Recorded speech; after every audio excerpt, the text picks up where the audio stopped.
Hello, everyone. Welcome to a 2021, the first webinar of the year. For those of you who might be new tonight, I think from the names I can see in the list already that there's not really anyone new. But if you are new, then please allow me to introduce myself. My name is Alistair Schultz, and I'm the Hello, chief. everyone. Welcome to 2021, the Here? first webinar. Sorry, guys. I have a YouTube live thing going on at the same time, and it's not doing good things for me. That wasn't the start we thought. Allow me to introduce myself. My name is Alistair. There we go. I think that's fixed it. Sorry about that. We're trying a new thing with YouTube at the moment where we go live on YouTube as well as during the Zoom session. So you can be, from the future on, you'll be able to get into them. But obviously, this is the first webinar of the year, and that's the first time we've tried it after only working it out this afternoon, and I wasn't aware that it would actually fire up a lot of noise and give me a delay audio on my side. Now, just as I was saying before, for those of you who might be new, my name is Alistair Schultz, and I'm the Chief Market Analyst for acysecurities. And tonight is really a bit of everything. What I like to do is generally give you guys a bit of an overview for your own trading at home about what I'm seeing in the market, what some of the big impact events might be, and of course, have a look at some of the charts. Now, if you do have a chart that you want me to look at, I am very, very happy to have a look at what you might have in mind. It might just be a general observation. So if there's a chart or a trading pair or a commodity, an FX, doesn't really matter what it is, that you generally look at or that you have an affinity for, please feel free to let me know what it is. And I'll do my best to mark up, not just from a technical perspective on multiple timeframes, I'll also look at some of the fundamental side of things and how we might think about placing trades, and naturally look for any opportunities that might be there. And if we can't find the opportunity on the night, sometimes it's about looking for them coming up in the future. So I'll do my best to try and provide all of those at the same time.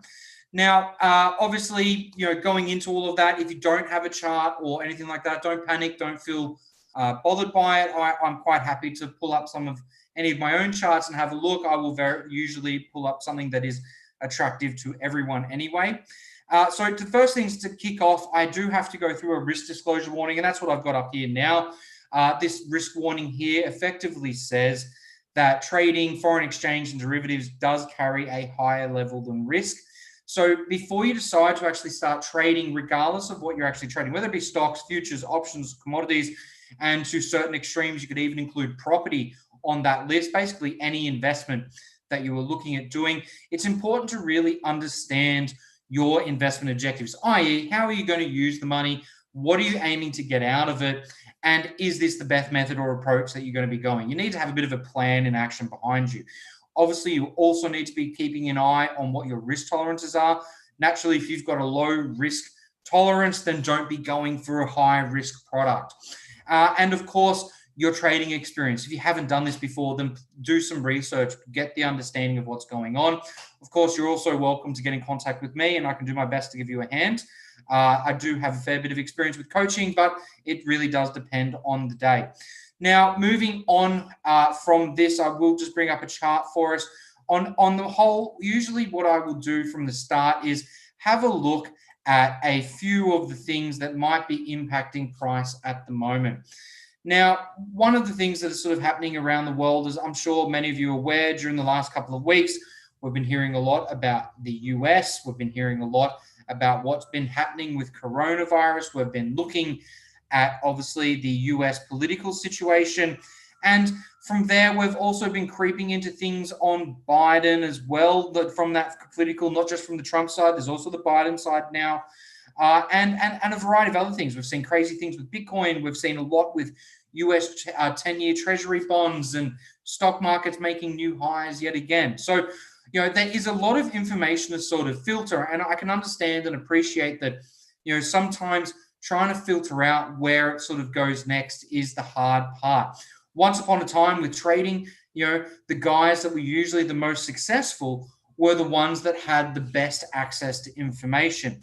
But today, it's really the guys who have the best filter of information, because there is so much that you can read and so much that you can find, so much you can watch and hear, that you end up in a situation that we quite often refer to as paralysis by analysis. And the meaning of that is that you were doing so much analysis, you end up paralyzed for thought, not knowing which one of these, pieces of media you might want to filter down and use. So, and that's, unfortunately, it is something that will continue to be the way it is. It is really about looking and filtering some of the best pieces of information that you can, as opposed to having the most information. So quality, not quantity so much these days.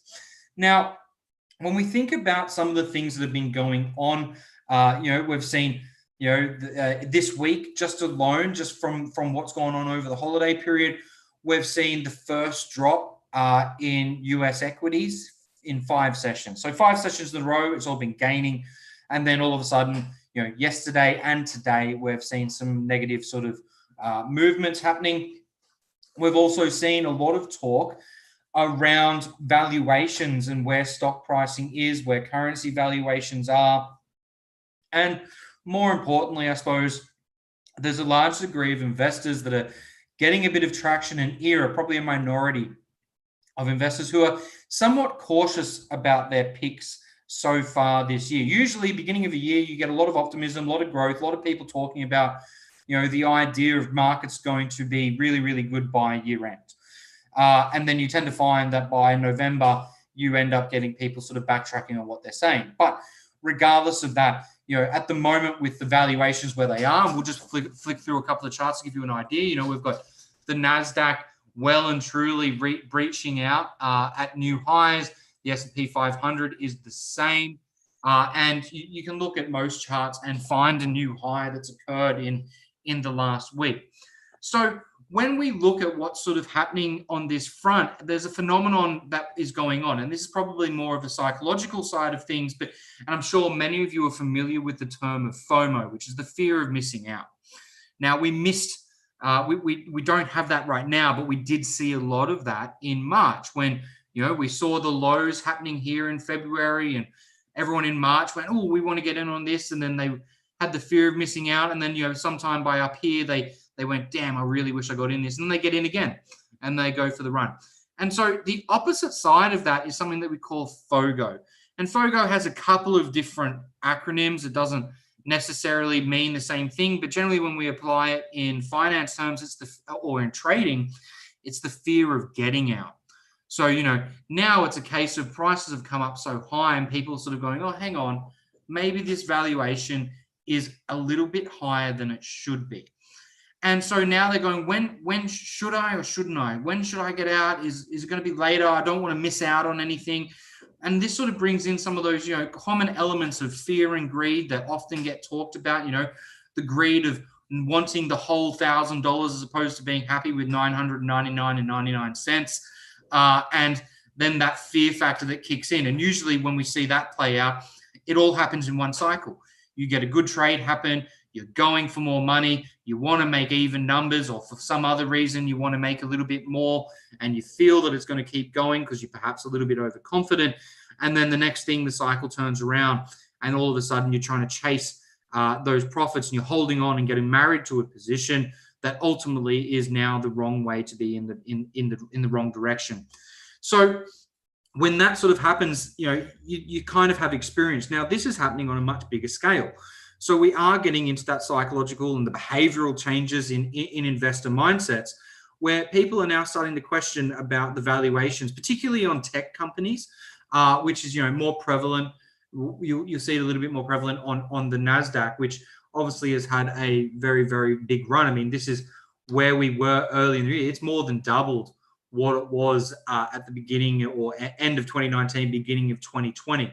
So, there's the drop that we saw in February compared to where prices move now. It has been a consistent uptrend that's just rocking on.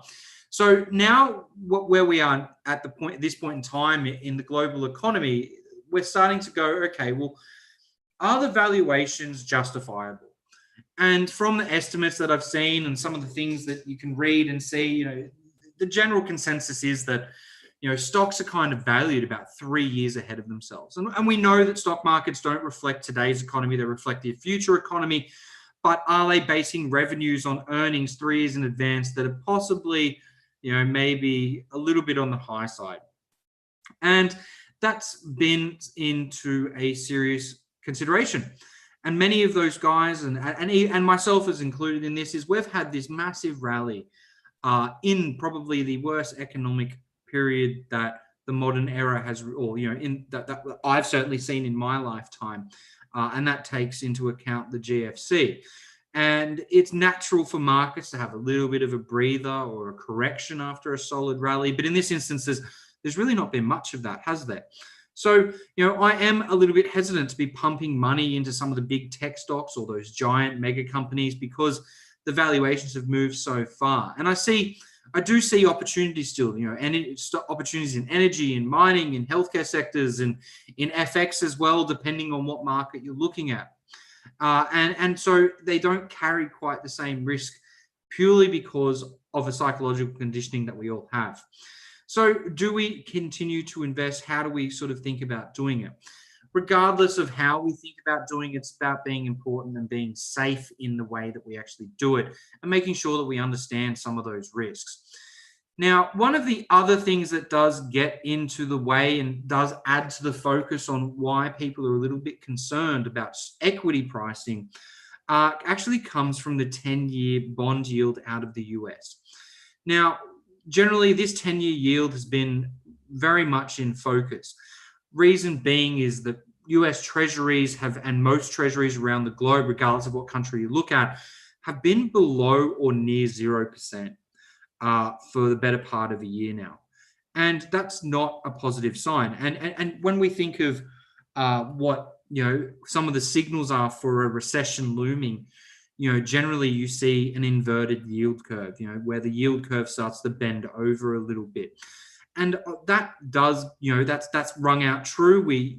Almost every recession, I think for the last 100 years, within 6 months to 24 months has had an inverted yield curve occur at some stage. So it's kind of known as the precursor to recession. Now, yields have kind of gone completely out of whack with negative yield figures and all of that. But now that we're starting to see 10-year treasuries tick towards the upside, it sort of points towards the idea of inflation starting to rise down the road. Now, eventually, that is a negative impact on stocks because it means that there is nowhere near as much free policy for monetary control from the Fed. And that generally means that big corporations are not going to be able to have all the money at their disposal that they've had throughout this year through stimulus. It means that we might start seeing interest rates rise.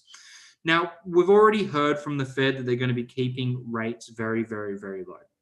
And they expect that those rates are going to remain this way for 2 to 3 years. Now that we're actually starting to get signals that inflation could start to creep up again, I'm certain they're going to be paying very close attention to a lot of the indicators that we would consider to be responsive for inflation in the US. One of the things that I'd be looking at would be your consumer price index. You'd also be looking at your unemployment rates. You'd also be looking at, cost of goods and durable goods orders. So there are a variety of different indicators that they're going to be keeping a close attention on to see where it goes. And that just happens to be, we're going to be having some action talk from the Fed later this week from Fed Powell. I think it's on Thursday, Thursday in the US, but it could very well be pretty early in the morning on Friday for us. And I know that there is some discussion, or at least some indicators going to be coming out, I think tomorrow morning at about 5 a.m. Australian Eastern Standard Time. So, in both of those, they're going to be keeping an eye on what happens. And that might provide us with a little bit of advice from the Fed. And it will also potentially provide us with some opportunity. Where might we see some of that opportunity? Well, the first thing is I want to know whether or not the Fed is going to be thinking about inflation is obviously going to be the obvious one, but where they think the yields are going to do. Are they going to put pressure on yields to bring the yields back down? Now, if they were to say they're going to let it run, because they have spoken about the idea of letting inflation run hot, that they may not decide to do anything. They may decide to sit, wait and see. And of course, we're still several months out from anything major happening. But the more that 10-year yields rise, the stronger the US dollar is going to be. It's going to increase in value. And that's happened as well. I mean, we can see how that's happened when we look at gold and silver pricing. Here's gold. We've seen this pop down in the recent days when you compare it to a dollar index chart. it has actually risen almost an equal value. And silver is also mimicking that same sort of pattern. And that sort of gives us a bit of there's a reason for it. And the reason behind that is what's happened with the US dollar, what's happened with bond markets, what's happened with gold and silver in the last couple of years. We've all considered them to be haven assets of some kind. And when you've got one of your haven assets gone, being that you can't get a return out of it or a dividend payment like bonds, then you'll find an alternative investment. Now that they've ticked back into positive territory, you can get an idea, a figure. You can do your time value of money on it. You can work out how often you're going to be getting a payment from that and how much you're actually going to accumulate in value or return at the end result when the final face value was finished off. So that gives us plenty of cause for us to be moving some of those haven assets around, and people are jumping on that. And that's why we're seeing bond prices starting to tick up a little bit more demand for them again. And of course, the value of the US dollar is starting to rise with it. And it's, yes, there is a certain amount of 10-year treasury auctions having a washover effect in this instance, but it's not the only thing. We're also seeing a reduction in the amount of short positions in options market. So that certainly adds to the leniency of people's mindsets changing about where they want to be putting their money. And instead of going sell on the US dollar, they're now starting to think about the idea of a bond. So, in both of these instances that we're seeing when it comes to that FOGO phenomenon, that interesting fear of missing out, the haven stuff, you can see already there is a lot to unpack this week. So, really, I'm thinking when it comes to the FOGO and the FOMO side of things, just to sort of lift back up onto that side, in both instances, the psychological concept of mass hysteria explains a fair amount of that sentiment. Usually we only think of that hysteria side of things on the short side of the market. So when we see, a crash in market prices like we've seen here, everyone was fearful. We heard a lot of media people were trying to get out of their positions as fast as they could to preserve their cash. But it does happen on the FOGO side, that fear of getting outside. And it usually results in the same sort of thing. When people start getting a little bit fearful, all it takes is one large position going short for people to want to then jump out and get on the bandwagon with it. If you think of it like a run on a bank, one person goes into a bank and they withdraw a large sum of cash. Another person sees that person doing it, calls their friends and says, hey, this guy just took out a lot of money out of the bank. Should we do the same? And then they go, oh yeah, we should. There must be something wrong behind the scenes. There's nothing wrong behind the scenes, but all of a sudden, all these people are thinking the same thing and they all decide to do the same thing, and then it becomes a problem. So in this instance, perhaps it is a correction and is going to be fixing a few problems, but reality of the scenario is with 10-year yields rising as well, they're not going to have easy access to money on a lot of these stocks anymore, or perhaps interest rates are going to go up, making it much more expensive to get loans. And a variety of other economic indicators are going to really start changing around. And all of that means that we might see quite a few asset classes start to get reset. Now, one of my tips that I can offer for if you are feeling that FOGO effect on any of your current positions, the biggest thing that you can have an impact, and you'll know when it happens, is if you start feeling like asking yourself questions going, should I, shouldn't I? That would be the first indicator. The second will be if you're having trouble sleeping at night. Now, if you go to sleep and you're trying to go to bed and all you can think about is that position, then it's probably a good time to consider reducing your risk or even getting out of it, because you're no good sleep deprived because you won't be able to find other opportunities. And you certainly won't be thinking very clearly, and you'll be letting emotion take a little bit more control when you're at that stage, because you don't have as much, ability to sort of fight off those sort of changes, those mood swings, and all those sort of things when you're overtired. So if it does get to that point, then seriously consider it. Take heed in that sort of tip, because it does help a lot of people keep their accounts. Now, moving on from all of that random US gibble that has moved around markets, the other side to think about is this political situation that we've got right now. It's the Trump impeachment that's kind of interesting and got people and things. On one end, it's kind of a distraction for people. I think people are kind of sick of hearing about what's going on. It's kind of a little late to be impeaching someone, don't you think? And that's one of the elements. For that matter, when was the actual right time to do it? and 8 days out to changing over the hands of presidency is now really a good time. To some degree, I'm looking at this from a tactical, as it being a bit of a tactic. If this all goes the way it goes, and the Democrats are really trying to push and get the impeachment to occur, because it means that President Trump can't go for a rerun in 2024. So they're being tactical about their politics in this scenario. To some degree, I can see it providing a little bit more time for Biden to focus on his cabinet members and getting a smooth transition to sort of be occurring. But it does also feel a little bit spiteful. Now, the biggest concern really has to be is within the Republican Party. It's certainly going to shake up things and possibly, change some of the loyalties that they currently have.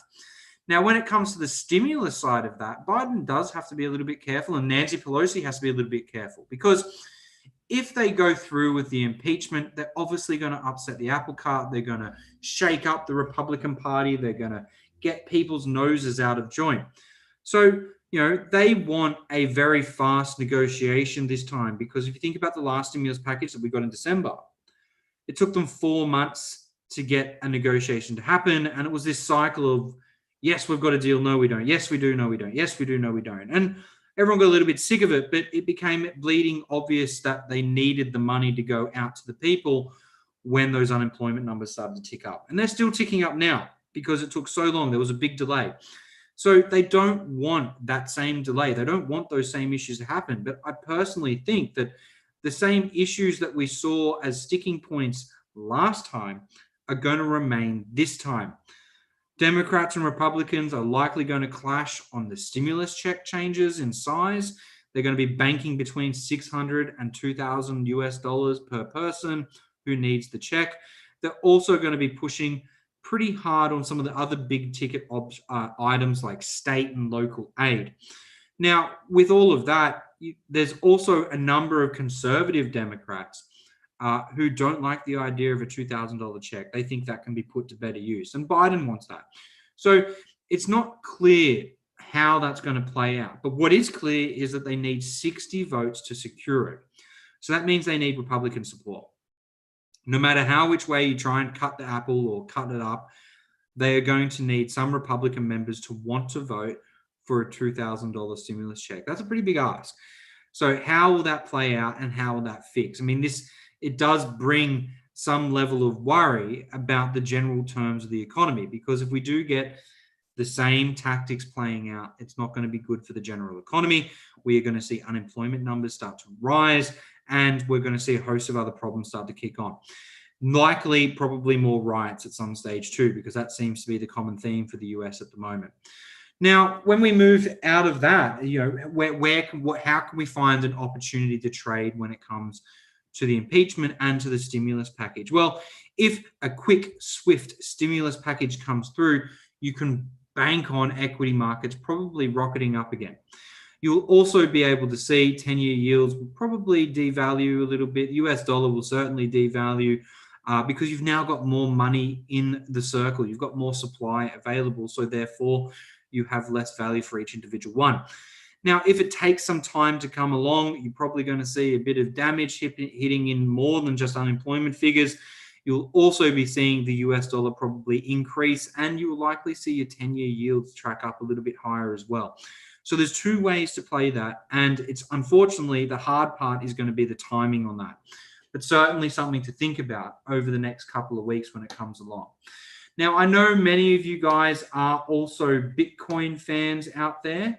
And so I do want to have a little bit of a look at that. I'm just going to try and pull up a Btc chart for us to have a bit of a look at the same time while I talk. So here's our Bitcoin chart as of the moment. I'm just going to change that because I think it's copying and mirroring some of the other things off it. Now, this is it over a monthly basis. Now, if you're a crypto fan, or you are someone who does have some level of ownership on Bitcoins, or perhaps you just trade it as a derivative, there is a little bit to think about at the moment. This is probably one of the crazy things that comes when we look at sort of what's happened with the Bitcoin phenomenon. I am someone who loves and hates Bitcoin at the same time. It's everything I love in trading. It's volatile, it's liquid, it's fast moving, it's a lot of fun if you're doing that tight knit, fast muck around sort of game, especially on the shorter time frames. It's also got the ability to make huge potentials. You know, you're talking just in the last sort of couple of days or week, we've moved from $10,000 to $40,000 per coin. Now that's very big numbers, and you know you can't get very many benefits of that. You're also starting to see a lot of corporate entities and funds and things start to see the benefits of what happens in it. Unfortunately, a lot of it is not still the same. You know, back in the day when blockchain and Bitcoin first sort of kicked off and cryptocurrencies were coming out galore, you know, I really loved the idea of blockchain and cryptocurrencies and what they used to stand for as a bit of a middle finger to the face of government and central banks, as a little bit of an anarchist way of looking at things. I thought that was quite a different perspective. And naturally, there's a lot of benefits from the technology that they use in the ledger itself. But at this point in time, even though we've seen this retracement that's happened just here, you know, this pullback, this move from 42,000 all the way down to 36,000, which works out to be in Australian dollars about 49,000. You know, I'm not about to drop everything I own and run into a buy at the dip scenario, because, you know, this happened last time. We saw price run up, it pulled in, it got well, it then pulled back about the same sort of percentage that it has this time round, and then it spent the next couple of little year sort of dwindling its way down. Now, does that mean we're going to see the same thing on a bigger perspective this time around? Maybe. History does tend to repeat itself, but we don't have a huge amount of data to really go off here. You know, prior to the 2017 period, cryptocurrencies and Bitcoin was, you know, not worth huge amounts of money. And, you know, when it hit $1,000, people were like, whoa, it's going to keep going. Now, there have been some calls that by the end of this year it'll hit 250,000. It could very well do that. But I am certainly, you know, not going to be one that I'm not someone who will probably trade it, but I'll definitely keep an eye on it because I love watching it. It's something to keep an eye on. Is interesting to keep looking at because it just does some incredible things. But it is still one of those classes of things that you can trade that I've always been wary of. So, you know, that is something to definitely consider. Now, in the current drop that we've seen that we've got here going on, you know, this isn't anything surprising. If you think of any other asset class that's out there, a 10 to 15% drop is not mind-boggling. It is, you know, especially after a big run. If you've had, you know, if we were to see a 10 or 15% drop in the S&P 500, you know, it wouldn't shake me to my bones. I wouldn't go, oh, the world is ending and we're doomed. You know, when you've had big runs like that, seeing 10 or 15% moves down, it's not exactly deviating too far from the normal behavior on a market correction. At current, I believe the move in total is about 16%. It could be a little bit higher than that as of, you know, a bit early yesterday afternoon, but that was what I was under the impression of this yesterday when I was looking at it. So, you know, that's not the worst case scenario. There is certainly still room for it to go up. And there are plenty of people calling for it to go up much higher. But, you know, be wary. We've seen the UK financial body put a notice out there saying, you know, you could lose everything here in cryptocurrency. So when you're getting, you know, that sort of thing, you have to look at it with a grain of salt. Are they really looking at both sides of this? Is there a reason that perhaps they have an ulterior motive to saying that? Because cryptocurrencies, you know, take away some of the control from the central banks and government, you know, fiat monies and all that sort of thing. So, you know, there is some level of an alternative mindset on that. Additionally, I suppose the main key point that I always think of when I think of a cryptocurrency, and specifically Bitcoin, is that of all available Bitcoins available, 95% of them are owned by 2% of all available wallets. So that means when you do get moves, you know, putting this into rational theory, the drop that we've seen here has all come perhaps from maybe 1 or 2 people placing trades at the top end because it's gone up. They've made a lot of money and they think, oh, we're going to cash out a little bit now. And then it moves down. And it just has to be that one big order that pushes it down. The volatility in it is on the extreme side. Now, outside of that, let's have a look at Bitcoin versus the USD in a little bit more detail. This here looks very much like a double top pattern, and it has kind of played out. It's actually gone well and truly above. If you were to consider it, you could even look at this bit as being its own one. You've got a micro one within a bigger one, or you could call it all one big triple top sort of thing. But this doesn't really fit the paradigm. If you've got it on a 4-hour chart, it comes a little bit more clear. You've got your leg down, your leg up, and then your leg down. So, that's one of the things that when I do think about trading cryptocurrencies, you do find that pattern happening. Even on the retracement we're seeing now, that's a double bottom pattern right there. So keep your technicals in focus when you are looking at your cryptocurrency plays. They do make a little bit of a difference. It's very important to be thinking about them on that support resistance side of things. When it comes to fundamental analysis on cryptocurrencies in general, they generally don't behave like other markets do. So it does make it a little bit tricky to trade with them.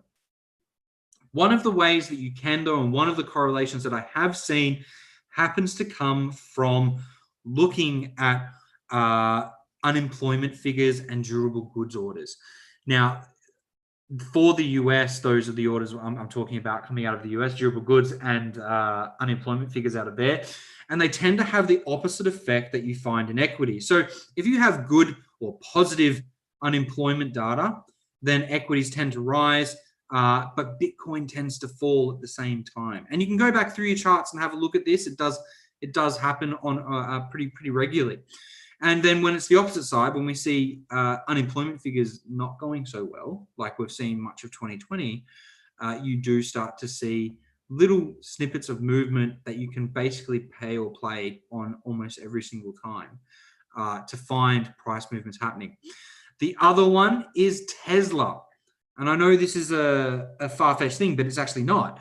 I was reading an article earlier today from Forbes, and they had done some statistics on Bitcoin and some of its correlations, and they found that the significance coefficient for Bitcoin versus Tesla is 0.615, indicating that it is a very, very strong correlation to price.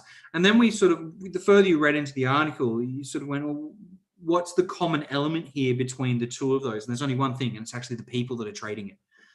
So you can bank on Bitcoin and Tesla working in similar ways because of the emotional and psychological effects that you're finding.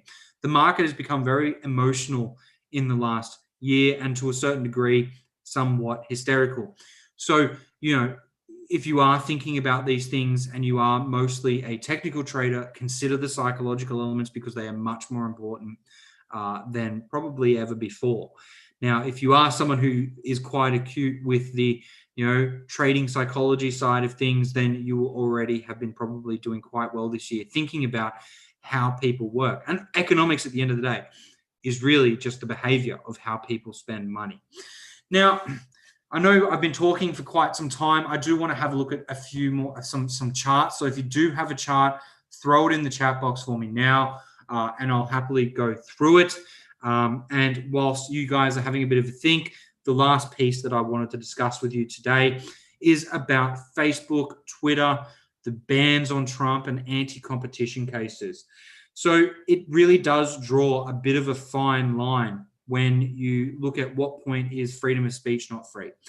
Now, yes, maybe it should have happened, maybe it shouldn't have happened, whatever it may have been, for the reasons for doing the bans, they're on them.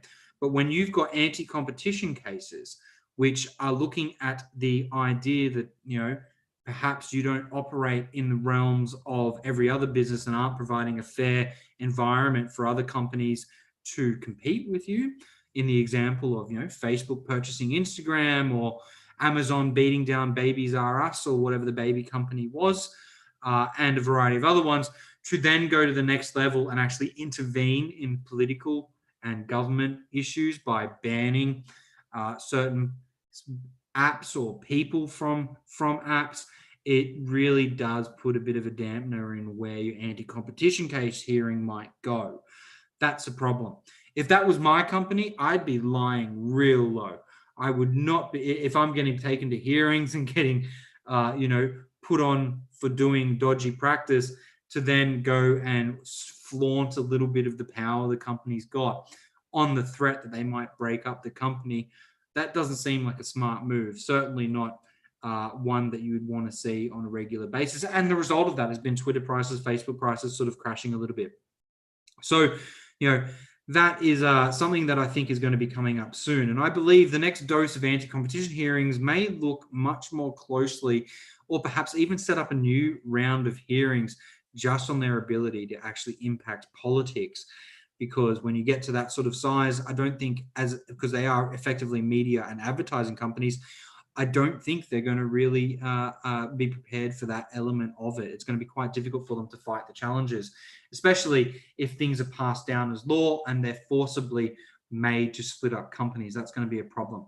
Okay, so in terms of charts to look at tonight, obviously, if you do have one that you have in focus, like I said before, shoot it through now.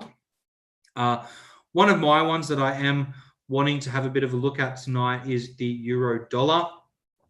Only because I did see something when we first loaded it up that we might be able to take advantage of, and that is this area just here. On an hourly chart, doesn't look like much, but we're going to go out and have a little bit of thing, mark off some lines for the 2021 sort of period, and see where we might be sitting in price. Now, on a much larger scale, this looks a little bit like a double bottom pattern. Support and resistance patterns are one of the key markers that I use on a technical perspective. So I do quite enjoy them. But for the matter of this, there's not a huge amount there that would really indicate to me that it's ready to pop off now. It's a very long-term play. But monthly things do still work, especially if you look at stuff like on the dollar yen. So for example, if I put this on a monthly chart, you can see some of the patterns. You've got one here, you've got a head and shoulders pattern here that kind of plays out, but not quite perfectly. You have a triple top occurring over here where I'm shaking the mouse around now. You've had half a head and shoulders occur here. And you can find these all through price. That's a double top right there. You've got another one sort of occurring here. When you zoom in on that time frame, you'll find it. And a double bottom happening on this one. So even on the much longer time frames, you can still find them. So it's certainly important to have a look at them every now and again. Oh, that was the wrong one. Here it is, monthly. There we go. Double bottom, head and shoulders. Another head and shoulders over here. Double bottom over here. Double bottom over here. Head and shoulders, that's imperfect on this side, and that's on the yen. The one we did before was actually the euro. So they do still appear. Regardless of what currency. It doesn't have to be just one specifically, but definitely the dollar yen one shows it up the best. Now, having a look back onto this euro dollar sort of chart that we've got here, first line I'm putting in is that one there as a marker of how low it's gotten once before. It didn't get too far off it, in the last little while. So, these are really our plays that we're going to be looking for. Now, interestingly enough, when we think about the euro dollar, there is a play that you can always work with. At the 1.25 line, you generally see some level of intervention from the European Central Bank. So we sort of make a marker between, the US dollar and the euro being at parity, which is down at this point, and the 1.25 line. Now, both of those are your main mark points that you're going to want to keep in focus. Because if price gets real close to it, like we are kind of now, it's still a little way away from it, 433 pip. But, as soon as it starts going past that 1.25 mark, unless you've got a GFC type event going on, you will end up with some intervention happening. And we've already heard from the ECB last year when price was starting to come up that they were going to be focusing and keeping an eye on what was happening on that front. So, that is an important, these are the two big ones to keep an eye on your much longer scale. So, these are the ones for 2021 that I'm going to be watching. At the immediate moment, I'm going to be keeping an eye on what is happening in and around the euro at this stage of the game around here. I want to know if we get to this line and it bounces or if it breaks through. And if there is a breakout, then I can, I reckon within a very short period of time, we will likely hear from the ECB saying that they are going to be adding money to the economy or increasing their bond purchases or doing something along those sort of lines to help take a bit of pressure off. Now, if the US dollar and the 10-year treasury bonds do continue to rise, obviously we're going to see a bit of weakness on the euro side. If we don't have that occur, then we might end up finding ourselves in a scenario where it does tend to skyrocket up. So stimulus package comes, there's pressure put on 10-year treasury bonds from the Fed to bring prices back down, or they increase their asset purchase programs, then you will find that the euro will appreciate and will end up with price sort of running up this way on the euro dollar. Now, counter to that, you don't get any pressure put on from the Fed. You do get your treasuries continue to rise. You see your US stock market start to tumble a little bit. You will then end up with the euro probably also falling in value a little bit and going against the grain here, because we've got a stronger US dollar happening based off those bond moves. Now, moving it down a little bit, I mean, we could put a trend line like this, but I think we're going to get a better angle on that in a shorter time frame. That's going to be a little bit more relevant to us. We'll just move this around, massage it a little bit so that it's a little bit neater for us to sort of look and feel about. Generally on a time frame, sort of like the weekly, whilst it's good, it's not my general preference for looking at charts all the time. Sometimes I do with stocks, but currencies I tend to stick to the lower time frames in this sort of 1 hour and 4 hour mark, because I tend to find currencies are, whilst the political events can happen, the actual reaction is almost immediate. Everything sort of gets priced in pretty quickly. So here we've got, a pretty good trend line that we can work in. We can even probably drag that out a little bit and make you could put one across there and make a bit of a trend channel, provided you kept in mind that, you have, that sort of is a soft barrier, and then you've got another one about there as well. But there's no further evidence for this top one. There's nothing that sort of fits into that. The bottom one, maybe you could go off this area and just accept that this is a breakout and giving this as an area of potential resistance at further times in the future. But in quite honestly, I would be quite happy just leaving it like that. So, we've got, here's our top line where we are, a bit over, nearly 400 points away, roughly, with our uptrend going. This is our major significant resistance point. We know it's touched here before in 2017. So we could anticipate looking for price to start behaving quite differently in and around this box where price is sitting right now. So this is probably one of my main focuses for currencies. We know that we've gotten a Brexit deal in place. They've already started setting up preparations for that. There is still going to be a lot of hard yards for the Brexit side of things, but the euro is the one that's probably going to have the least amount of impacts compared to the pound. So when we think of from that perspective, pretty good results happening there. Coronavirus situation still not fantastic in Europe, but vaccines are starting to get rolled out.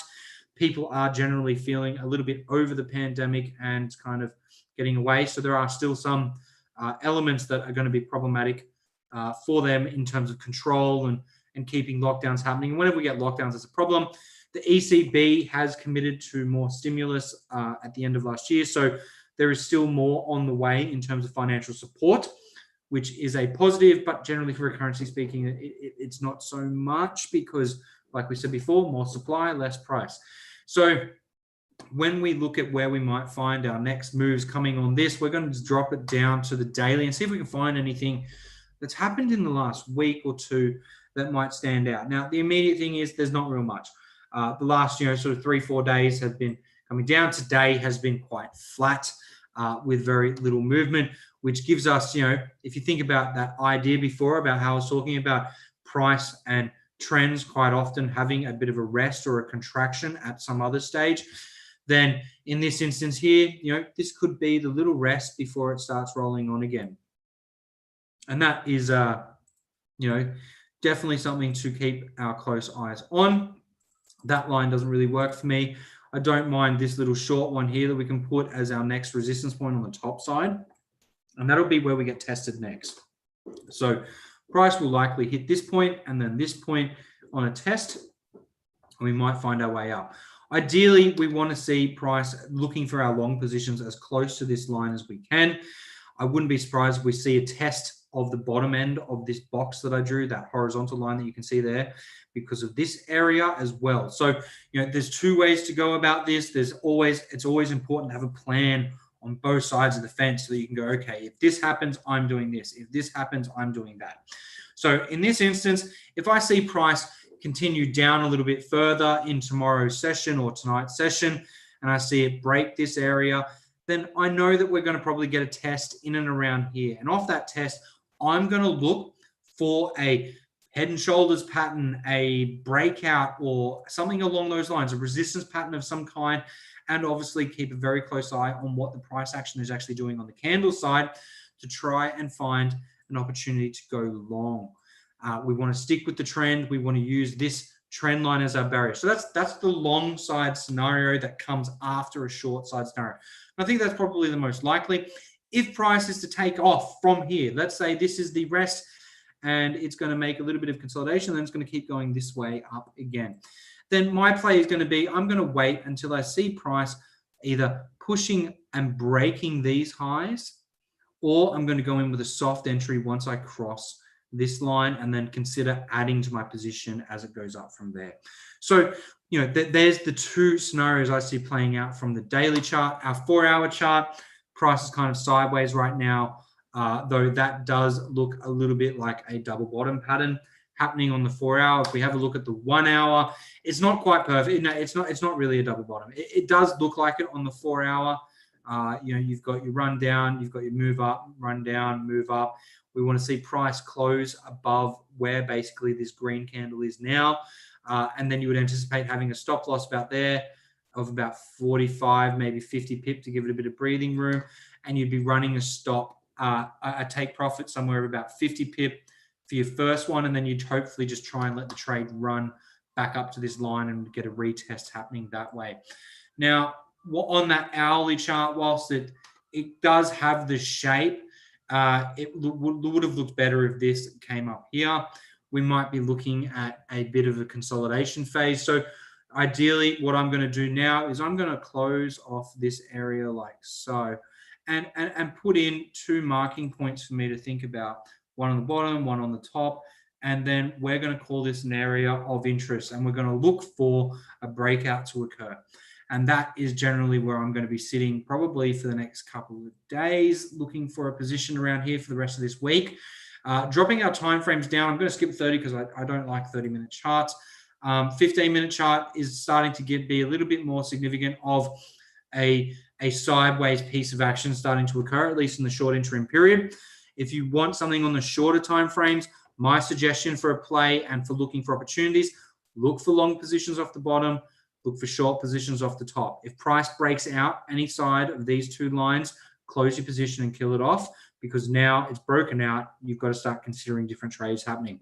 But whilst it's inside this box, you can look for sideways price action to get some level of money coming in and rolling into your trading accounts. That's one way to do it. 5-minute chart won't tell us too much more other than it's a little bit erratic. This here looks a little bit like a larger sort of resistance pattern starting to happen. We've had a failed test occur here. It's trying to push up higher and not made it.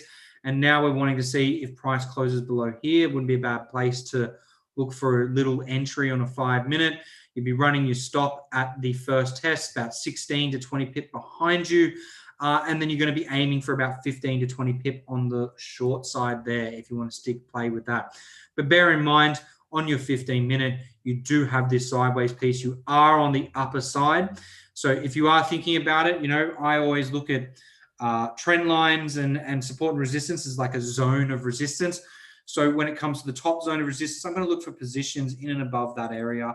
And on the south side, I'm going to be looking for positions in and around this area. Anywhere in the middle is kind of like my no man's land.